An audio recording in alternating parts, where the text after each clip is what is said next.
The great assembly hall of the Galactic Confederation fell silent as Ambassador Elena Vasquez walked to the central podium. Representatives from over 300 species watched her approach, their various forms of curiosity, concern, and barely concealed hostility creating a tension that seemed to vibrate through the massive chamber's crystalline walls. Fleet Admiral Orcs Prime of the Hegemony War Council shifted uncomfortably in his hover throne. 6 months ago, his forces had launched what should have been a simple punitive strike against the upstart human colony on Kepler 442b. The humans had been illegally mining rare earth elements in violation of galactic mining treaties. A small fleet, a quick bombardment, problem solved. Instead, the entire Hegemony expeditionary force had simply vanished. No distress signals, no debris fields, no survivors. 200 ships and 40,000 soldiers had approached human space and ceased to exist. Distinguished delegates, Ambassador Vasquez began, her voice carrying clearly through the chamber's translation matrix. I come before you today, not as a conqueror, not as a supplicant, but as someone who hopes to prevent unnecessary tragedy. Chancellor Vex Kala of the Dominion Coalition leaned forward, his multiple eye stalks focusing on the small human woman. Ambassador, your species stands accused of destroying an entire hegemony fleet. The Confederation demands an explanation. Elena's expression remained calm, almost serene. The explanation is simple, Chancellor. The hegemony fleet attacked a human civilian mining colony. We defended ourselves. Defended? Admiral Orcs Prime's voice boomed through his translator unit. You obliterated 200 warships without a trace. What weapons could possibly? Admiral, Elena interrupted gently. You're asking the wrong question. The question isn't what weapons we used. The question is why we showed such restraint. A murmur of confusion rippled through the assembly. Restraint? Elena activated a holographic display above the podium. The image showed the Kepler 442b system as it had been 6 months ago, a small human mining operation, a few transport ships, maybe 50,000 civilians working the asteroid fields. This is what your fleet attacked, she said. Miners, engineers, families who had chosen to build a life in the outer rim. They sent a distress call when your ships opened fire on the civilian transports. The hologram shifted, showing the approach of the Hegemony fleet's sleek warships moving in perfect formation toward the defenseless mining platforms. What happened next, Elena continued, is that Earth decided to respond. The image changed again, and every delegate in the chamber leaned forward despite themselves. Where empty space had been, massive structures now appeared not ships, but installations that dwarfed entire planets. Weapons platforms that stretched across astronomical units, defensive arrays that made moons look like pebbles. For 200 years, Elena explained, humanity has been building. Not just colonies, not just ships, but infrastructure. The kind of infrastructure that a species builds when it really truly does not want to be bothered by galactic politics.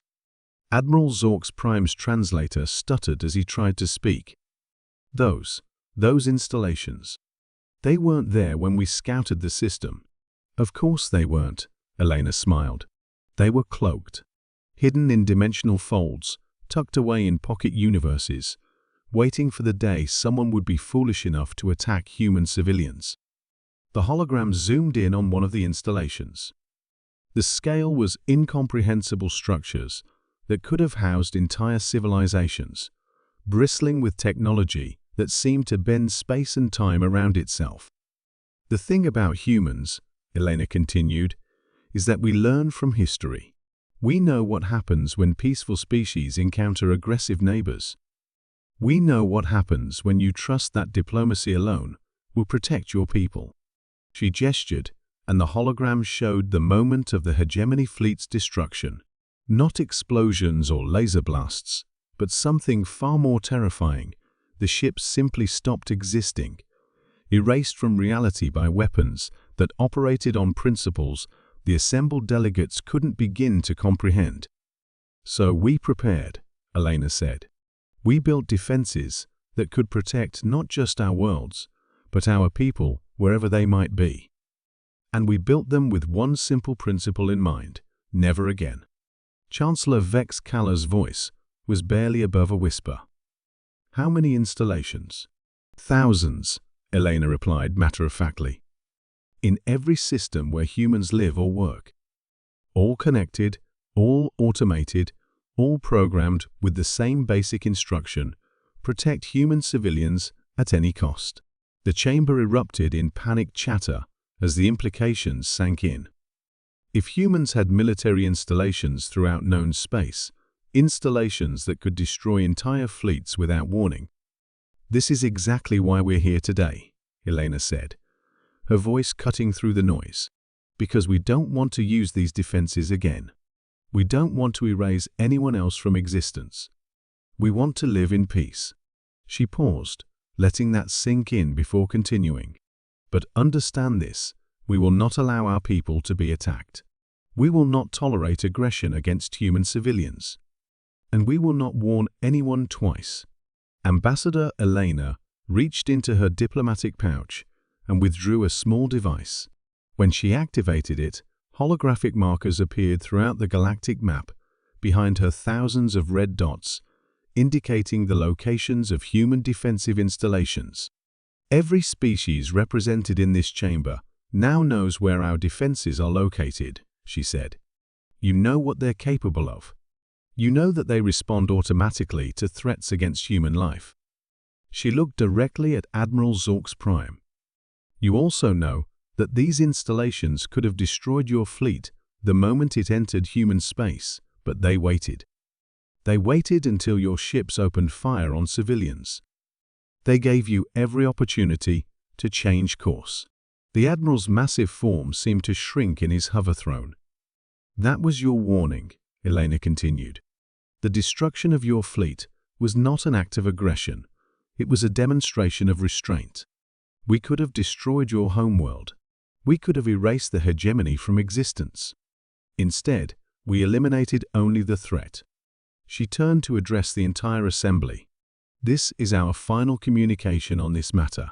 Humanity wants peace. We want trade, cooperation, and mutual prosperity. But we will never again allow our people to be victims of galactic aggression."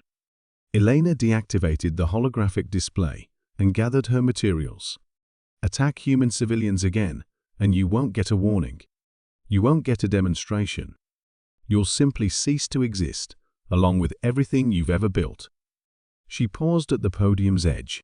"We hope it never comes to that. But the choice is yours." As Ambassador Elena Vasquez walked out of the Great Assembly Hall, 300 species sat in stunned silence, finally understanding that humanity had never been the weak, primitive species they'd assumed. They'd been the apex predator, patiently waiting to see who would be foolish enough to threaten their young.